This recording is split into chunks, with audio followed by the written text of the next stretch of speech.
ইংরেজি শেখার জন্য আমার 5টা খুব গুরুত্বপূর্ণ হ্যাবিট ছিল, যে হ্যাবিটগুলো আমাকে ইংরেজি শিখতে অনেক সাহায্য করেছে। সেগুলো আজকে আপনাদের সাথে শেয়ার করতে চাই। একদম প্রথমটা, প্ল্যান করা।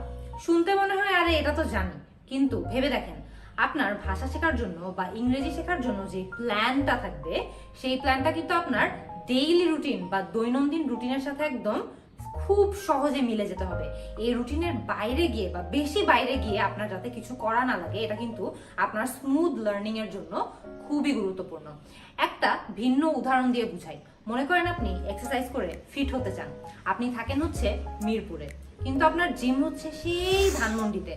আপনার কি মনে হয় প্রত্যেকদিন কাজের চাপ, পড়াশোনা, বাসার কাজ সবকিছু মিলিয়ে আপনার কি মিরপুর থেকে আবার ধানমন্ডি গিয়ে এক্সারসাইজ করার তেল থাকবে বা এনার্জি থাকবে? থাকবে না। এর ফলে যেটা হবে হচ্ছে আপনার এক্সারসাইজও করা হবে না, ফিট হওয়া হবে না। ভাষা শেখাটাও কিন্তু ঠিক এরকমই। ভাষা শেখার জন্য বা ইংরেজি শেখার জন্য আপনার যে রুটিনটা তৈরি করতে হবে বা যে প্ল্যানটা তৈরি করতে হবে, সেই প্ল্যানটা কিন্তু আপনার পুরো দৈনন্দিন লাইফের রুটিনের সাথে একদম খাপ খেয়ে যেতে হবে, সহজে মিলে যেতে হবে, যাতে আপনার ডেইলি রুটিনের বাইরে বেশি কষ্ট আপনার না করতে হয়। তাহলে কিন্তু দেখা যাবে যে আপনি খুব স্মুথলি ইংরেজিটাও শিখতে পারবেন। আরেকটা জিনিস যেটা আপনারা খুব সহজে ট্রাই করতে পারেন, সেটা হচ্ছে আপনার যেই কাজগুলো করতে অনেক ভালো লাগে, ঠিক সেই কাজগুলোর মধ্যে আপনার ইংরেজি শেখার যাত্রাটাকেও ঢুকিয়ে ফেলেন। যেমন আমার গার্ডেনিং করতে অনেক ভালো লাগে, আমি কিন্তু খুবই সহজে চাইলে গার্ডেনিং এর সাথে কি কি ধরনের ইংরেজি শব্দ শিখতে হয় শিখে ফেলতে পারবো। আমার যদি ভ্রমণ করতে বা ট্রাভেল করতে খুব ভালো লাগে, রান্না বান্না করতে খুব ভালো লাগে বা খেলাধুলা করতে খুব ভালো লাগে, আমি খুব সহজে এই হ্যাবিটগুলোর সাথেও কিন্তু ইংরেজি শেখাটাকে যদি আমি কম্বাইন করে ফেলি, তাহলে অনেক মজা করে যেই জিনিসগুলো করতেও ভালো লাগে সেটার সাথে ভাষাটাও শেখা হয়ে যাবে। আরেকটা জিনিস আমরা মনে করি যে ভাষা শেখার ক্ষেত্রে আমাদের কোনো ধরনের ভুল করা যাবে না। এটাও কিন্তু একদম ভুল ধারণা।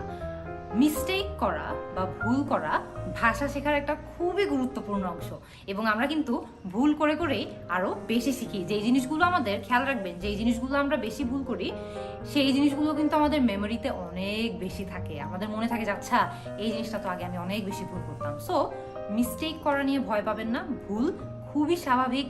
ভাষা শেখার জন্য বা যে কোনো কিছু শেখার জন্য ভুলটা খুবই নর্মাল এবং খুবই খুবই দরকার। যত বেশি ভুল করবেন তত বেশি কিন্তু আপনার শিক্ষাটাও হবে। আরেকটা জিনিস যেটা আপনারা ট্রাই করে দেখতে পারেন, এবং আমিও করেছিলাম, সেটা হচ্ছে নিজে যেই কথাগুলো বলছেন সেগুলো একটু রেকর্ড করে রাখেন। এরপরে সেই রেকর্ডিংগুলো আরেকবার শুনে দেখেন। তাহলে যেটা হবে হচ্ছে আপনার উচ্চারণ, ইন্টোনেশন, আপনি কখন হাই পিচে কথা বলা উচিত, কখন লো পিচে কথা বলা উচিত, সব কিছু সম্পর্কে, নিজের ভোকাবুলারি সম্পর্কেও অনেক ভালো একটা ধারণা পাবেন। আমরা যখন নিজেদেরকে নিজেরা কথা বলতে শুনি, আমরা কিন্তু আমাদের অঙ্গভঙ্গি, আমাদের শব্দ ব্যবহার সব কিছু সম্পর্কে আরো ভালো ধারণা পাই। এটাও কিন্তু আপনারা ট্রাই করে দেখতে পারেন। আমি ছোটবেলায় অনেক ট্রাই করেছি এবং এটা আমার অনেক কাজে দিয়েছিল। আরেকটা জিনিস যেটা আপনি করতে পারেন, যেটা আপনাকে অনেক বেশি হেল্প করবে, সেটা হচ্ছে আপনার ভোকাবুলারিটা একটু রিভাইজ করে ফেলেন। প্রত্যেক দিনই কিন্তু আমরা অনেক নতুন নতুন শব্দ শিখি, তাই না? আমরা এই শব্দগুলো কোথাও কি লিখে রাখি? না রাখলে লিখে রাখা উচিত। আমি কিন্তু যখন ছোট ছিলাম তখন আমি বই পড়তাম, বই পড়ে পড়ে যেই শব্দগুলো মনে হতে যাচ্ছে এই শব্দটা তো আমি জানি না বা এই শব্দটা তো আমি আগে জানতাম না, আমি সেই শব্দগুলোকে একটা খাতায় লিখতাম, সেই শব্দের বাংলা অর্থটাকে একটা খাতায় ওই সেম জায়গায় শব্দের পাশে লিখে রাখতাম। এরপরে তার পাশে একটা বাক্য লিখে রাখতাম, যেই বাক্যটা আমি জানি যে আমার দৈনন্দিন জীবনে কোনো না কোনো সময় ব্যবহার করা লাগতে পারে। বাক্যগুলো কিন্তু একদম আনকমন সেন্টেন্স লিখবেন না, যেটা আপনি শিওর আপনার ব্যবহার করা হবে ঠিক সেরকম বাক্য লিখবেন। তারপরে দৈনন্দিন জীবনে সেটা ব্যবহার করবেন। তারপর যত ব্যবহার করবেন দেখবেন যে শব্দটা আপনার ততই মেমোরিতে গেঁথে যাচ্ছে, সেটা ভোলার সম্ভাবনা একদমই কমে যাচ্ছে। সো ভোকাবুলারিটা ঠিক এই হ্যাকটা ব্যবহার করে যদি একটু শেখার চেষ্টা করেন, দেখবেন আর কখনোই ভুলা হবে না এবং আর কখনোই কোনো শব্দ মুখস্থ করাও লাগবে না। এই 5টা হ্যাবিট আমি খুব চাচ্ছিলাম আপনাদের সবার সাথে শেয়ার করতে, কারণ এগুলো আমাকে পার্সোনালি অনেক বেশি হেল্প করেছিল ইংরেজি শেখার ক্ষেত্রে।